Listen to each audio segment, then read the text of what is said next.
best and qualify for World Cup next summer. So we have 2 goals, to win the Cup and go to World Cup, yes. And in club soccer, the league management company LMC has confirmed that the 2018-2019 NPFL season will begin on December the 1st and end on May the 19th, 2019. According to the LMC, all 24 clubs in the Premier League will be divided into 2 groups, with the champions to be decided through a round-robin format after the regular season between May the 13th and the 31st, 2019. The LMC also announced that the draws for the new season will hold on November the 21st in Asaba after the annual General Assembly of Club Owners. Licensing and registration of players starts on November the 26th and ends on November the 30th. Over in Europe, the Belgium Football Federation has warned Real Madrid against tapping up its head coach, Roberto Martinez. The former Everton and Wigan Athletic boss is believed to be keen to speak to the Spanish giants after they sacked Julian Lopetegui, but KBVB said Martinez has a contract until 2020 and anyone intending to make an approach for the manager would need to do that through the federation. Reports say Martinez does not have a release clause in his contract with Belgium, meaning compensation would need to be paid. In boxing, British heavyweights Dillian Whyte and Derek Chisora will have a rematch in London on December the 22nd. The duo will go head-to-head at the O2 Arena in a highly anticipated clash, which comes some 2 years since Whyte defeated Chisora by a controversial split decision in Manchester.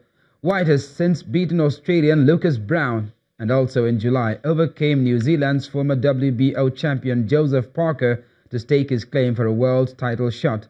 Chisora, meanwhile, will come into the showdown after stopping Carlos Takam in 8 rounds. Promoter Eddie Hearn has previously stated that Whyte is the favorite to take on Anthony Joshua in the IBF WBO champions' next fight on April the 13th, 2019 at Wembley Stadium. In tennis, Novak Djokovic celebrated his return to the summit of world tennis with a stroll into the quarterfinals at the Paris Masters as Damir Dzumhur had to retire with injury in the second set of their third-round clash. The Serb was leading 6-1, 2-1 when the Bosnian submitted to a back problem that flared up in the first set. Djokovic extended his winning streak to 20 straight matches and equaled the personal record of 29 completed consecutive sets won as he maintained the remarkable spell of form that has seen him rise from number 22 in June to the top of the game again.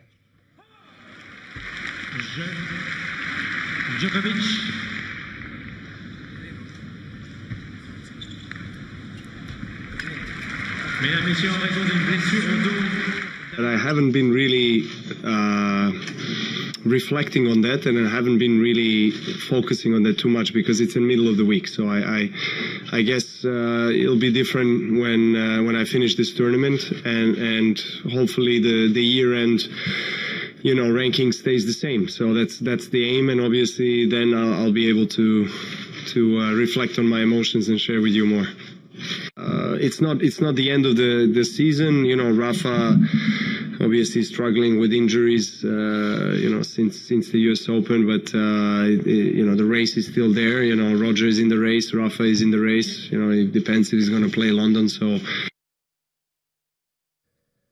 the Djokovic juggernaut back on top. That's it on sports news, and it's back to Gimba with the rest of the news at 10. Box flight data recorder from Lyon Air Flight JT610 has been found by divers off the coast of Indonesia. The plane, carrying 189 people, crashed into the Java Sea soon after taking off from Jakarta, the Indonesian capital, on Monday. No survivor have been found. There is still no indications of what caused the crash, but the aircraft is believed to have experienced technical problems on a previous flight. Staff at Google offices around the world have staged an unprecedented series of walkouts in protest at the company's treatment of women. The employees are demanding several key changes in how sexual misconduct allegations are dealt with at the firm, including a call to enforced arbitration a move which could make it possible for victims to sue. Anger at the firm has boiled over in the past week since it emerged that one high-profile executive received $90 million payout after he left the firm, despite what Google considered a credible allegation of sexual misconduct made against him. Andy Rubin, the man who is considered the creator of the Android mobile operating system, denies the allegations.